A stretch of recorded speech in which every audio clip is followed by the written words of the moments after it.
you're better off playing for a winner, and he could have taken $113 million more dollars. And Jalen Brunson said, I love New York. I love my teammates. I love my coach. I love the city.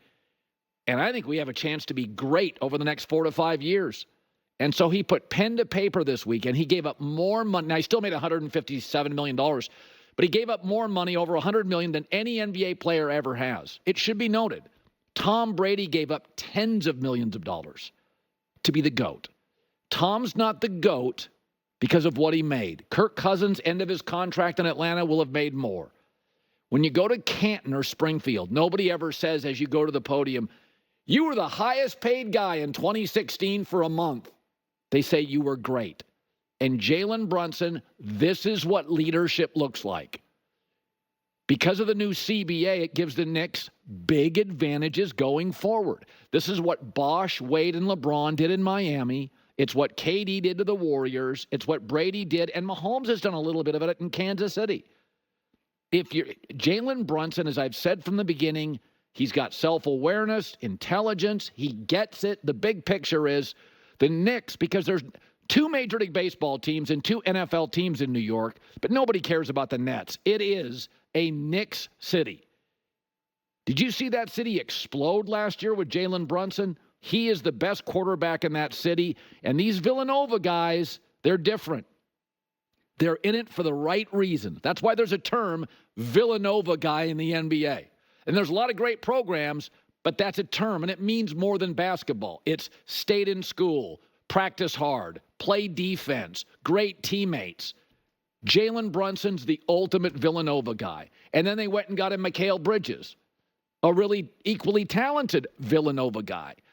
And, you know, the young media is just, it's constantly, whenever you see people talking about get the bag, whenever I see somebody in my business and their salaries out there, or an athlete's salaries out there, it's out there because you want it out there. That's all ego.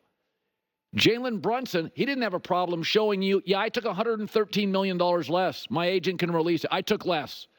And that's what leadership looks like. How are you going to spend all that money anyway? Jalen Brunson's got another 9 years in this league. He could be one of these guys at the end of his career. People just want him in the room. People just want him in the locker room.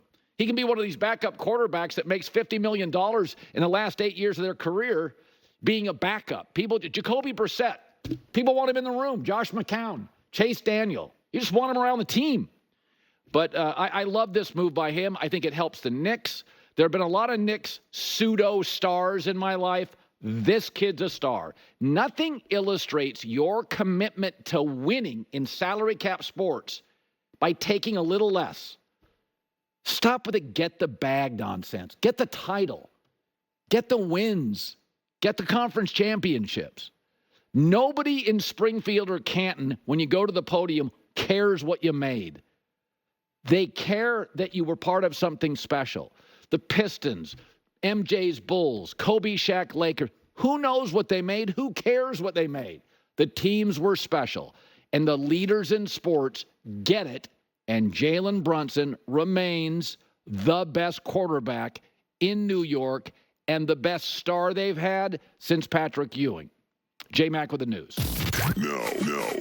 Turn on the news. She had another great fourth quarter. They came back to win. So here's what's interesting. Diana Taurasi is injured, and it may open the door for Caitlin Clark to make the Olympic team. And women's basketball just didn't quite know how to handle Caitlin Clark. It reminds me a little bit when Taylor Swift, the singer, became a billionaire with the Eras Tour.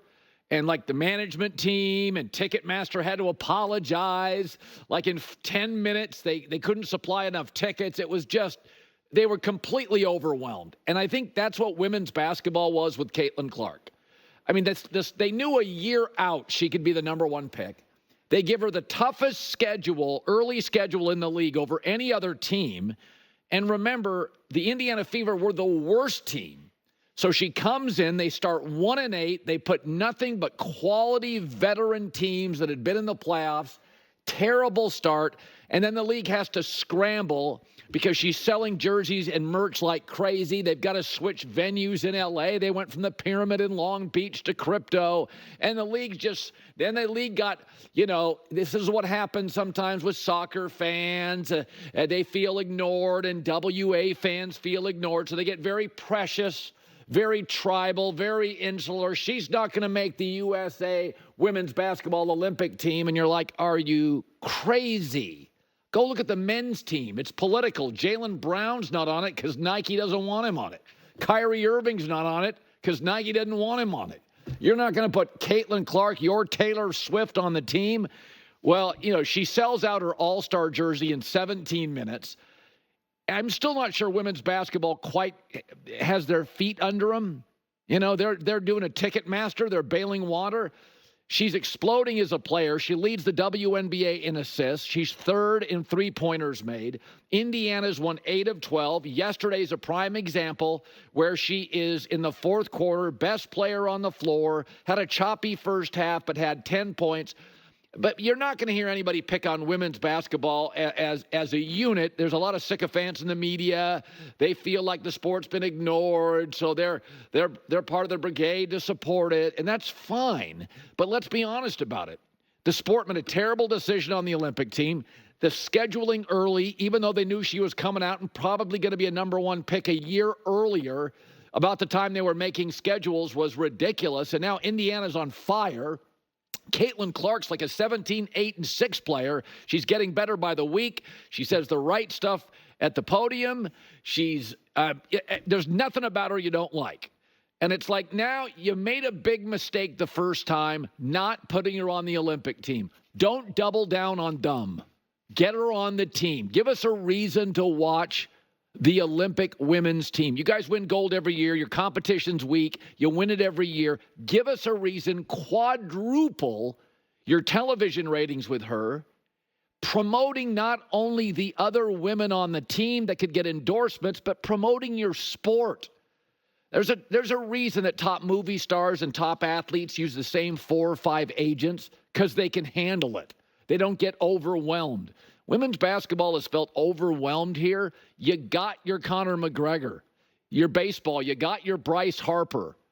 You got your Messi in the MLS. You put him on TV. The whole salary cap in the MLS. It's funny. They got Messi into the MLS. The guy makes more than some of the teams. They figured out a way to get him into the MLS. They weren't precious and rigid. And so, listen, in basketball terms, this is a layup. In NBA terms, it's a slam dunk. If you can get her on the Olympic team, you missed the first time, do it the second time. You're doing yourself a favor. Don't get in the way of yourself.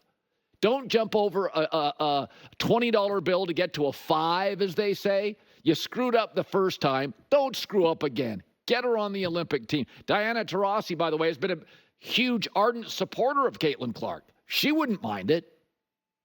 All right, so I saw this. NFL executives, NFL coaches, NFL scouts rank the top 10 quarterbacks going into this league. By and large, I not only agree with the list, but I mostly agree with the order. Mahomes 1, Burrow 2, Allen 3, Lamar 4, Matt Stafford 5, Justin Herbert 6, C.J. Stroud 7, cross your fingers on health, Aaron Rodgers 8, Jared Goff 9, Dak Prescott 10. 9 of 10 I agree with. I would not have Dak Prescott in the top 10. This feels like fear. People around the NFL, they're fearful of the regression you may see with Jordan Love. I'd love to see another 4 or 5 games. Jordan Love is better than Dak.